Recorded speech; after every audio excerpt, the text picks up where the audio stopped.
We interrupt your allegedly regularly scheduled broadcast with an important note from behind the scenes. If you're afraid of knowing too much, this is your chance to turn back. Indeed, this particular program is a producer cast, a completely outside immersion piece of content from my perspective as Gleam's producer. In other words, I'll be talking frankly about my actual process and thoughts and experiences and feelings and etc. with regard to VTubing and VStreaming, with particular regard to plurality, my own particular experiences. If you're afraid of knowing too much, this is your last warning. Anyone left? Who cares? Now I'm a little motivated, as a fictional man named after a historical poet once said. Alright, I'll admit it. Gleam is an alter. We'd been calling her Madeline, like Mad Lion, for a while, and thought she wasn't related to this fictional supernatural character I'd roleplayed as in my younger and freer days. The idea hadn't even crossed our mind until she so wholeheartedly threw herself into the role of Gleam. She said in another person's stream that she's allowed to be quote-unquote delusional because she isn't in the real world.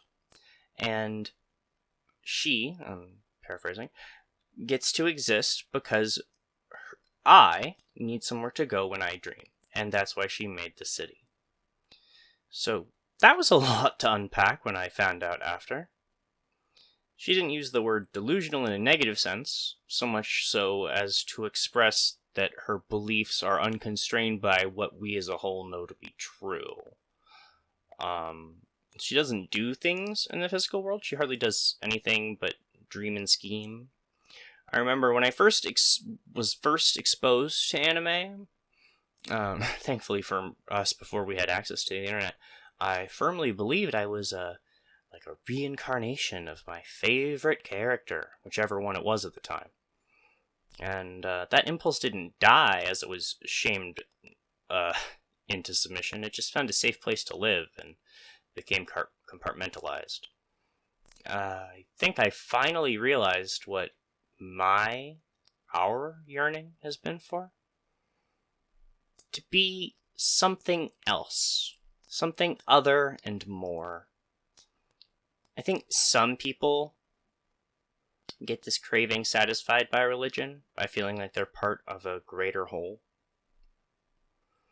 But for us, that's just a fact of life. We are our own greater whole. We need something more special than that. Sorry. So rather than just being part of an outside whole, we're connected to an internal inspiration, like a engine, a generator, a nuclear reactor. If that inspiration is rooted in fantasy and magical thinking, then so be it. I'm not selling this content as real, actual, literal connections to an alternate reality where magic works. I'm just marketing my alter's ability to believe that. Because I think that has entertainment value. It's like LARPing, in a way. Of course, it's pretend, but it's also extremely sincere and meaningful, at least to the ones making it. It's not for everyone. Who knows if it's for anyone but us? But name someone who doesn't want attention. Now think about having a few someone's worth of attention seeking in one cranky little brain. It doesn't get out of the house much for that matter. Well, that's what I wrote when I was journaling this. I would use the word scripting, but I didn't skip entirely to it. Skip to my loo, my darling. Skip to my loo, my darling. You know, I mean, I guess it's kind of what a podcast is, right? There's all these blank spots, and you say stuff, and you just keep recording until, like, you say something that makes watching the whole thing worth it. So, I don't know, I'll just go through my materials for Gleam. Haven't you ever wanted to believe in something more than real? It's always sunrise in Ayakushima, except when it's sunset. Only cast remake of human sitcom Cheers shelved due to overwhelming production costs. Yeah. I read a lot of Terry Pratchett ever since I moved to the city I'm in right now. So that would have been 7th grade. First one was Going Postal. No, wait, I read Mort before that. Yeah. So I read Mort first, and I was like, damn, this slaps. Death ain't such a bad guy after all. He's just kind of, neutral. I read Going Postal, and I was like, oh, damn, this author has, thoughts, and they're cool. And then I read all of their books that were out at the time. Just check one out from the library, read it, check out the next one, read it, check out the next one, read it. Return the previous ones, of course. I wasn't just stealing the library one book at a time, going in with different shirts that they didn't let me. I tried. That's a joke. So part of the inspiration for how the character Gleam, eats, fuels herself, is based on how gods work in Pratchett's books, like small gods.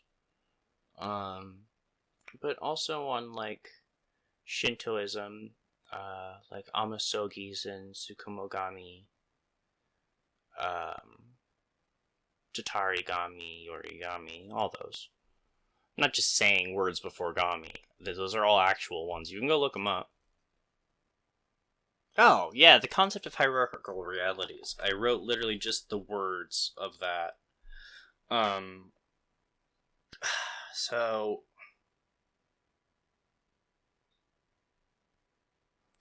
I'm sure you're familiar with simulation theory.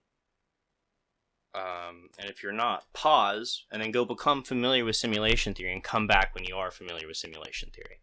Alright, I assume that by now, you're familiar with simulation theory, and if you're not, what the fuck are you doing?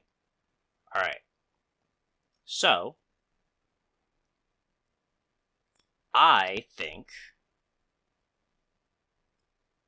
that it doesn't matter how convincing the simulation is, so long as it's convincing. And I realize I used the same exact word there because there's not two different words. Compelling. That's what it is. Compelling. So, if you show me a dot on a screen, and you say, this dot is a person, and when it moves, that's the person moving. And if the dot ever disappears, that's them dying. And you show the dot move, kind of regular for a while, and a little jiggy-jaggy, a little ziggy-zaggy, a little swooshy-wooshy, and eventually, it slowly, fades away. Most people will feel something about that dot, regardless of whether or not it's actually, indicative of a person's movements and well-being.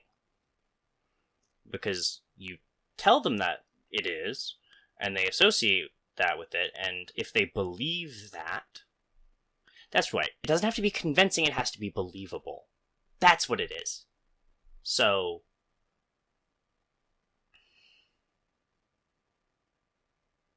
a story is a simulation.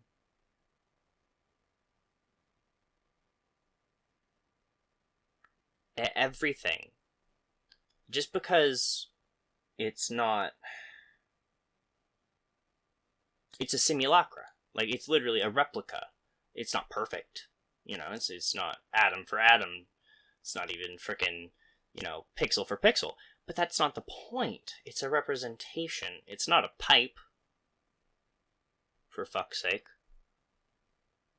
It's not even a painting of a pipe at this point. Nor is it a screen.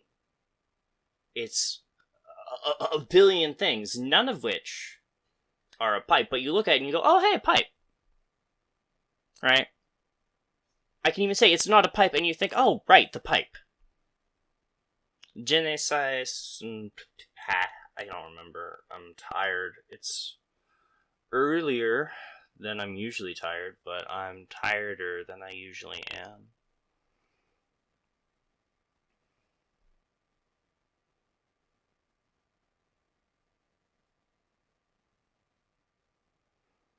God, there's something just bleak about watching that flat line scroll across the screen. Each little centimeter of it indicating, what, 0.01 of a second of silence? I'm real zoomed in, I don't know why. Or maybe I'm just misreading it, who cares?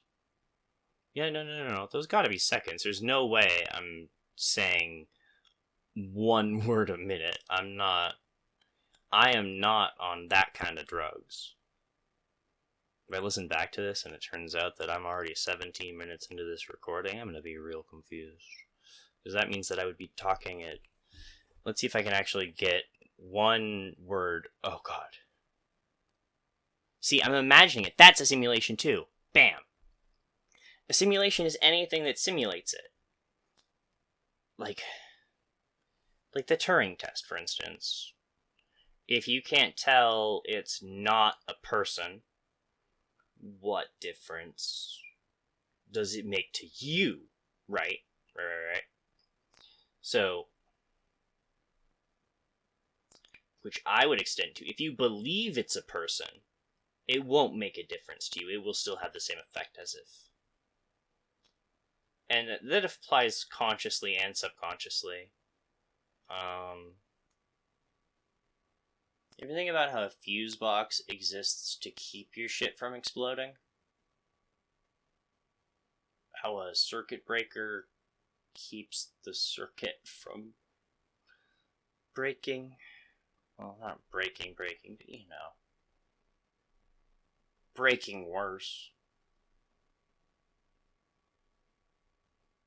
God, like, that's such a smart design thing that we've got a word for it. And we've gotten to the point that we have enough of a word for it and familiarity for it that we take it for granted and then sometimes leave it behind. Fail safe. Failing safely. Like, what's the worst thing that happens if this all completely goes bad, right? Improve the worst case scenario because it's gonna happen. A social safety net isn't a crutch, it's a fail-safe because people will fail. And do people deserve to suffer for failure? Is that, like, the moral argument that people really want to make? Oh, well, you lost, so you don't get to sit at the winner's table, where winner's tables like housing and independence.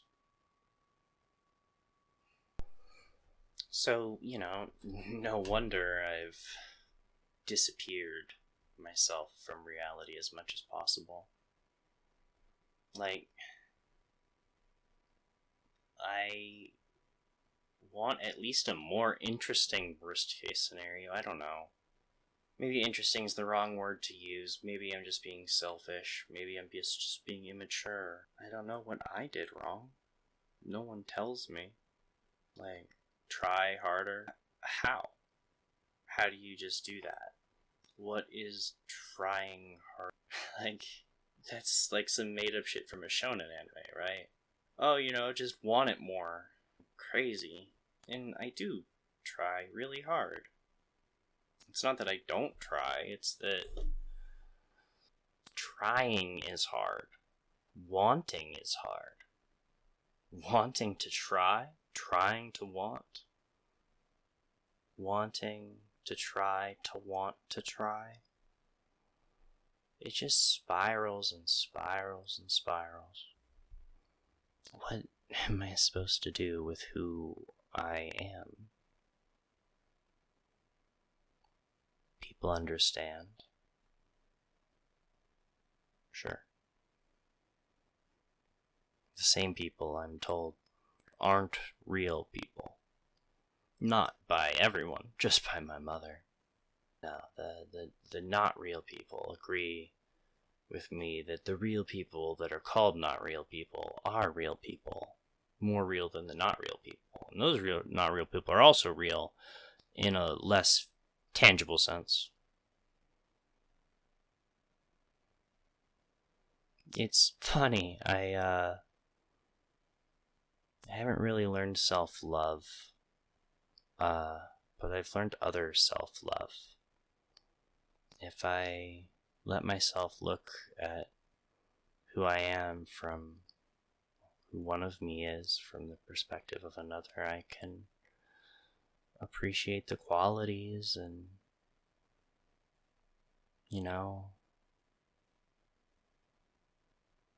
forgive the faults. Why must anything at all and all of everything exist? What am I outside this world? Satisfaction is transient. Yearning is eternal. Life, temporary. Dream, ephemeral. Death, inevitable. Is the win condition of life learning to live with death? She awaits us all, and to each their own. I don't want to die. I want to live life. Have to jump back in to mention hierarchical realities. A hierarchical reality is a reality that exists inside another reality. Simulations are realities that exist in realities. Simulations can have simulations in them, and you can choose whether or not to believe in a simulation. And you can simulate the simulation in your own mind. And it's in your mind, the simulation can be as detailed as you believe it to be, because that's how imagination works.